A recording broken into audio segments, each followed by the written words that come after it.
Hello. स्वागत है आप सभी का जीके RWA स्टडी पर। मेरा नाम निधि। आज के वीडियो में हम डिस्कस करने वाले हैं हिंदी के टॉप 30 ऐसे क्वेश्चन आंसर जो कि सभी परीक्षाओं के लिए महत्वपूर्ण रहेंगे। तो आप लोग वीडियो को शुरू से अंत तक जरूर देखिएगा और 30 में से कितने क्वेश्चन का आंसर आप सही कर पा रहे हैं अपना स्कोर हमें कमेंट बॉक्स में ज़रूर बताइएगा। तो चलिए अब हम शुरू करते हैं फर्स्ट क्वेश्चन से। निम्नलिखित में से कौन एक संयुक्त व्यंजन नहीं है? बताइए क्वेश्चन नंबर 1 का राइट आंसर क्या होगा? ऑप्शन बी इसका राइट आंसर है। श, यह एक ऊष्म व्यंजन है। संयुक्त व्यंजनों की संख्या 4 होती है।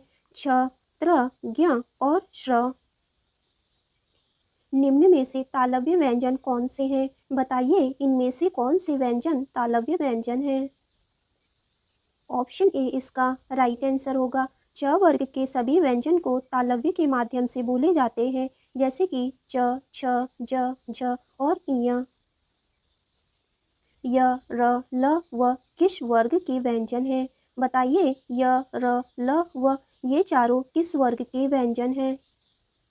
अंतस्थ व्यंजन। य, र, ल, व ये सभी अंतस्थ व्यंजन हैं। नासिक व्यंजन कौन से हैं? बताइए नासिक व्यंजन कौन से हैं? ऑप्शन डी इसका राइट आंसर होगा।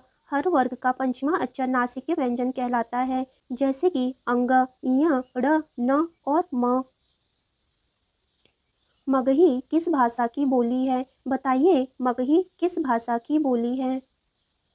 बिहारी। मगही बिहारी भाषा की बोली है। यह बिहार और उत्तर प्रदेश में बोली जाती है।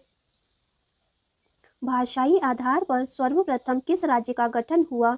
बताइए क्वेश्चन नंबर 6 का राइट आंसर क्या होगा?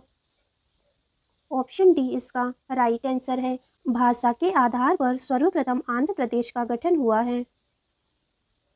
किस तिथि को हिंदी को राज्य भाषा बनाने का निर्णय लिया गया? ऑप्शन सी इसका राइट आंसर होगा। 14 सितंबर 1949 ईस्वी को हिंदी को राज्य भाषा बनाने का निर्णय लिया गया। 8वां विश्व हिंदी सम्मेलन 2007 ईस्वी का आयोजन स्थल था। बताइए 8वां विश्व हिंदी सम्मेलन कहाँ हुआ था? न्यूयॉर्क में।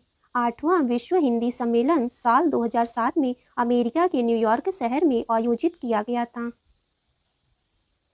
निम्नलिखित में से कौन भारोपीय परिवार की भाषा नहीं है? बताइए इनमें से कौन सी भाषा भारोपीय परिवार की भाषा नहीं है?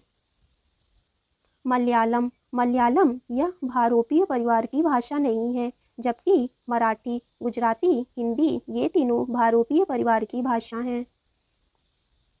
हिंदी दिवस किस दिन मनाया जाता है? बताइए किस दिन हिंदी दिवस मनाया जाता है? 14 सितंबर को। हर साल 14 सितंबर को हिंदी दिवस मनाया जाता है। प्रांजल आम खाता है। बताइए यह कैसा वाक्य है? साधारण वाक्य। प्रांजल आम खाता है यह साधारण वाक्य है। देखिए हम साधारण वाक्य को कैसे पहचानते हैं। यह स्पष्ट विचार व्यक्त करता है। जो लड़का कल आया था वह मेरा मित्र है। बताइए यह कैसा वाक्य है? मिश्र वाक्य। जो लड़का कल आया था वह मेरा मित्र है यह मिश्र वाक्य है। देखिए हम मिश्र वाक्य को कैसे पहचानते हैं। जो वाक्य की, जो, क्योंकि, जहाँ, वहाँ से जुड़े होते हैं वहाँ पर मिश्र वाक्य होता है। मोहन ने चश्मा लगाया और पुस्तक पढ़ी। बताइए यह कैसा वाक्य है? संयुक्त वाक्य। मोहन ने चश्मा लगाया और पुस्तक पढ़ी यह संयुक्त वाक्य है। देखिए अब हम संयुक्त वाक्य को कैसे पहचानते हैं। जो वाक्य और, एवं, तथा, या, अथवा आदि से जुड़े हों उसे संयुक्त वाक्य कहते हैं। माथा ठनकना इसका क्या अर्थ है? बताइए माथा ठनकना इस शब्द का क्या अर्थ है? ऑप्शन डी इसका राइट आंसर होगा। माथा ठनकना इसका अर्थ है अनिष्ट की आशंका होना, या तो आप कह सकते हैं किसी समस्या का टेंशन होना। उलटफेर होना का क्या अर्थ है? बताइए क्वेश्चन नंबर 15 का राइट आंसर क्या होगा? ऑप्शन डी इसका राइट आंसर है। उलटफेर होना इसका अर्थ है परिवर्तन होना। जैसे मुझे आशा नहीं था कि भारत जीत जाएगा, लेकिन उलटफेर करके भारत जीत गया। धक्का मुक्की में कौन सा समास है? बताइए, धक्का मुक्की इसमें कौन सा समास है? द्वंद्व समास। धक्का मुक्की में द्वंद्व समास है और इसका समास विग्रह होगा धक्का और मुक्की। त्रिफला में कौन सा समास है? बताइए, इसका राइट आंसर क्या होगा? ऑप्शन सी इसका राइट आंसर है। त्रिफला में द्विगु समास है और इसका समास विग्रह होगा तीन फलों का समूह। तन मन धन में कौन सा समास है? बताइए, तन मन धन में कौन सा समास है? द्वंद्व समास। मतलब कि इस शब्द में तीनों पद प्रधान हैं। कपाल का समानार्थी शब्द है। बताइए, कपाल किसका समानार्थी शब्द है? माथा का। कपाल माथा का समानार्थी शब्द है।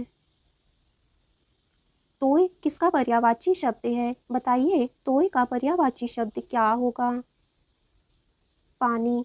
तोय पानी का पर्यायवाची शब्द है और पानी के अन्य पर्यायवाची शब्द नीर, अम्बु और वारी है। आदित्य किसका पर्यायवाची शब्द है? बताइए, आदित्य का पर्यायवाची शब्द क्या होगा? सूर्य। आदित्य सूर्य का पर्यायवाची शब्द है और सूर्य के अन्य पर्यायवाची शब्द दिवाकर, रवि और दिनेश हैं। आकर्षण का विलोम शब्द क्या है? बताइए, आकर्षण का विलोम शब्द क्या होगा? विकर्षण। आकर्षण का विलोम शब्द है विकर्षण। आशा से बहुत अधिक। बताइए, इसका क्या अर्थ है? ऑप्शन ए इसका राइट आंसर होगा। आशा से बहुत अधिक इसका अर्थ है कि आशातीत, यानी कि आशा से परे। जिसकी आशा न की गई हो उसे क्या कहते हैं? ऑप्शन सी इसका राइट आंसर होगा। जिसकी आशा न की गई हो उसे अप्रत्याशित कहते हैं। ऐसा रोग जिसका उपचार संभव ना हो, बताइए उसे क्या कहते हैं? ऑप्शन डी इसका राइट आंसर है। ऐसा रोग जिसका उपचार संभव ना हो उसे असाध्य कहते हैं। वह स्त्री जिसका पति परदेश से आने वाला हो, बताइए इसके लिए एक शब्द क्या होगा? ऑप्शन डी इसका राइट आंसर होगा। वह स्त्री जिसका पति परदेश से आने वाला हो उसे आगमिष्य तपतिका कहते हैं। किसी के पास रखी दूसरे की वस्तु, बताइए इसके लिए एक शब्द क्या होगा? थाती। किसी के पास रखी दूसरे की वस्तु उसे थाती कहते हैं। आए थे हरिभजन को ओटन लगे कपास का क्या अर्थ है? बताइए इसका राइट आंसर क्या होगा? ऑप्शन सी इसका राइट आंसर है। आए थे हरिभजन को ओटन लगे कपास। इसका अर्थ है किसी कार्य विशेष की उपेक्षा कर किसी अन्य कार्य में लग जाना। शुद्ध वर्तनी का चयन कीजिए। बताइए इनमें से कौन सी वर्तनी शुद्ध है? ऑप्शन सी इसका राइट आंसर होगा। ऑप्शन सी यह सहस्त्र का शुद्ध रूप है और इसका अर्थ होता है हजार। परमात्मा ही समग्र ब्रह्मांड का रचयिता है। बताइए इसमें रचयिता का शुद्ध रूप क्या होगा?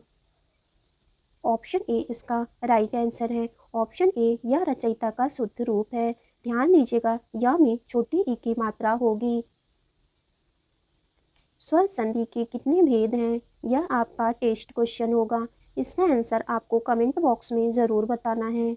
तो आज की वीडियो आपकी यहीं तक थी। वीडियो अच्छी लगी हो तो लाइक करें, शेयर करें। अगर आप चैनल पे नए हैं तो चैनल को ज़रूर सब्सक्राइब करें।